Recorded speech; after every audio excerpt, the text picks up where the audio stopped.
Salam sidang jemaat Tuhan yang terkasih, kita bersyukur hari ini kita bertemu kembali dalam renungan kita.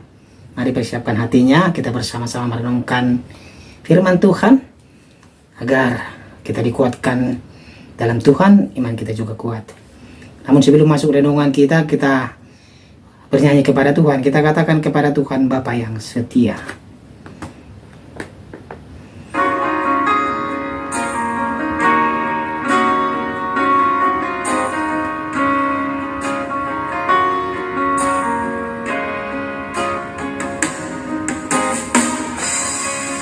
Kau yang selalu mengasihiku dengan kasih yang kekal, pengorbananmu membuatku merasa berharga di matamu. Kau yang selalu menyayangiku dengan kasih yang sungguh, pengorbananmu membuatku mengerti arti kehidupanku. Kau Tuhan adalah Bapa yang setia, tiada sekalipun ku ditinggalkan. Penghiburan yang ku rindukan selalu kau sediakan. Selamanya ku sembah Bapa yang setia, takkan kau biarkan ku terpisahkan. Terus kaulah sumber pertolonganku yang dapat ku percaya. Amin. Firman Tuhan untuk hari ini dari Injil Markus pasal 14 ayat 1 sampai 11. Demikianlah firman Tuhan. Hari raya Paskah dan hari raya roti tidak beragi akan mulai 2 hari lagi. Imam-imam kepala dan ahli-ahli Taurat mencari jalan untuk menangkap dan membunuh Yesus dengan tipu muslihat. Sebab mereka berkata, jangan pada waktu perayaan, supaya jangan timbul keributan di antara rakyat. Ketika Yesus berada di Betania, di rumah Simon si Kusta, dan sedang duduk makan, datanglah seorang perempuan membawa suatu buli-buli pualam berisi minyak narwastu murni yang mahal harganya. Setelah dipecahkannya leher buli-buli itu, dicurahkannya minyak itu ke atas kepala Yesus.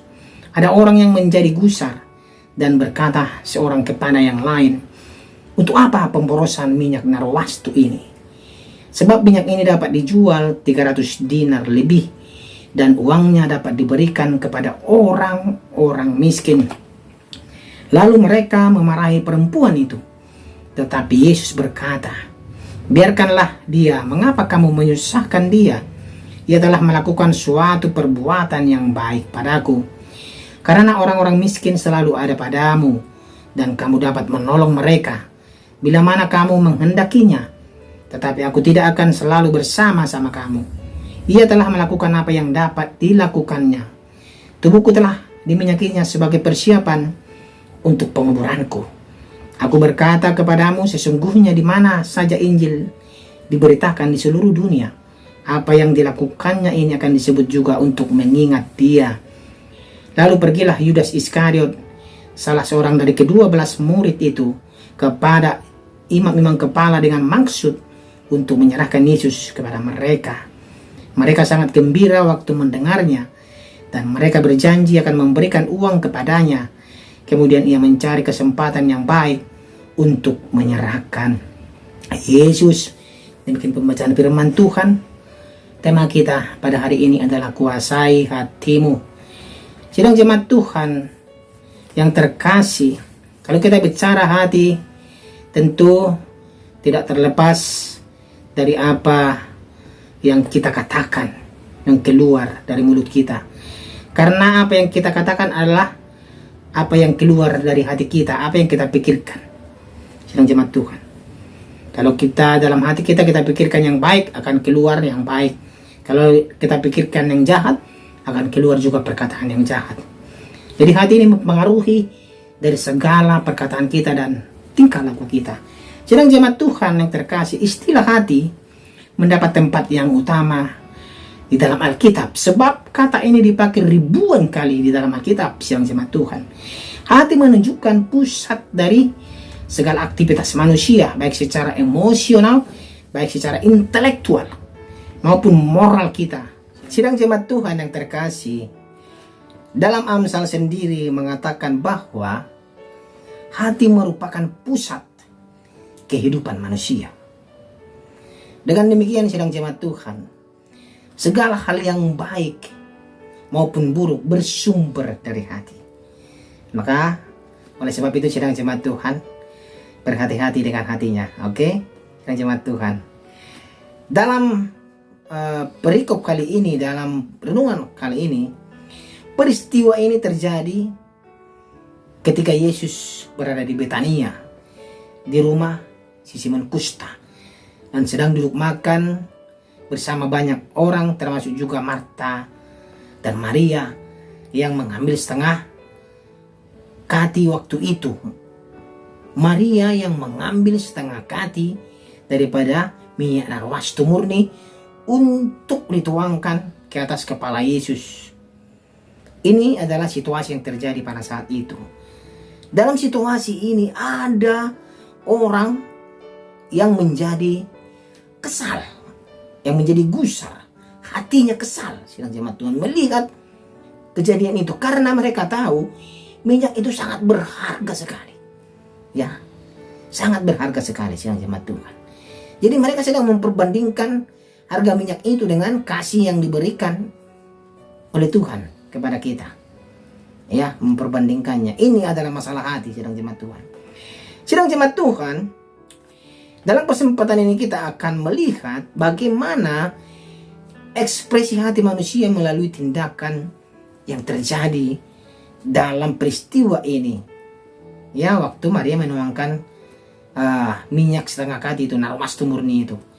Yang pertama, ekspresi hatinya adalah hati yang penuh kebencian, kritikan, dan popularitas Yesus telah membuat para agama Yahudi, orang-orang Farisi, sudah kehilangan akal sehat sebenarnya. Mereka merancangkan pembunuhan, mereka merancangkan sesuatu yang jahat kepada Yesus dengan cara licik. Ini adalah hati yang sangat penuh kebencian. Ini hati yang pertama. Para imam kepala dan ahli Taurat tidak berani menangkap Yesus di depan publik sebab mereka takut kepada masyarakat yang banyak, karena masyarakat banyak yang percaya bahwa Yesus itu adalah Tuhan. Ya. Yang kedua, hati yang tulus yang kita lihat di sini.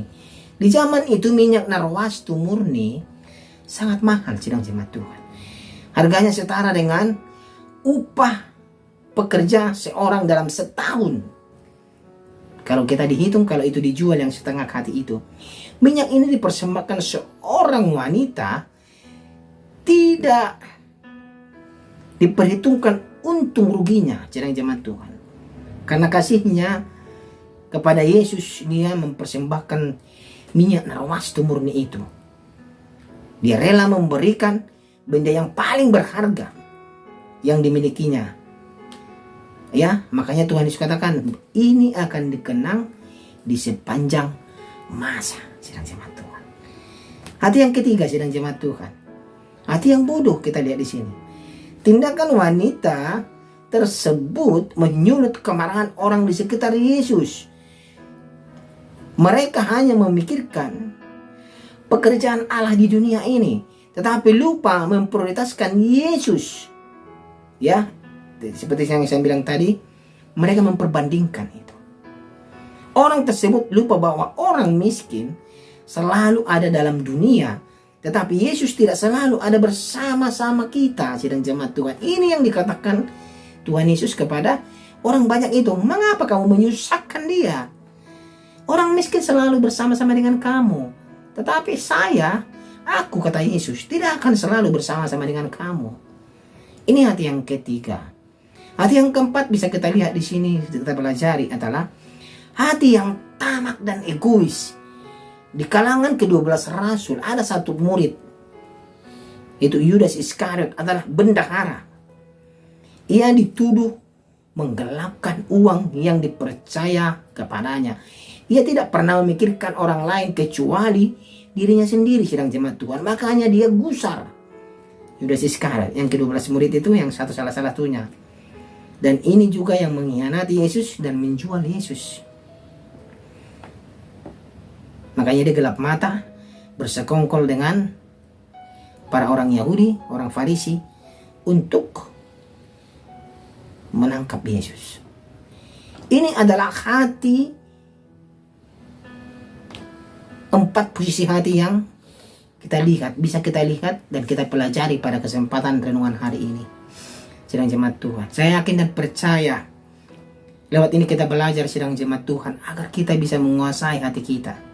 Terkadang hati kita ini kesal, terkadang hati kita ini galau. Kalau orang bilang sekarang, terkadang hati ini tersakiti. Tetapi kita ada Tuhan yang menjadi penolong kita, yang menguatkan kita agar kita tidak menaruh dendam seperti orang Farisi. Tetapi kita memiliki hati yang luar biasa, yang memiliki seorang hati hamba seperti hati Yesus. Amin. Kita berdoa. Terima kasih ya Tuhan untuk firman-Mu hari ini. Kami percaya kami bisa menguasai hati kami berkat kemurahan Tuhan. Terima kasih Tuhan untuk firman-Mu hari ini. Dalam nama Tuhan Yesus Kristus kami berdoa. Amin. Ya Tuhan,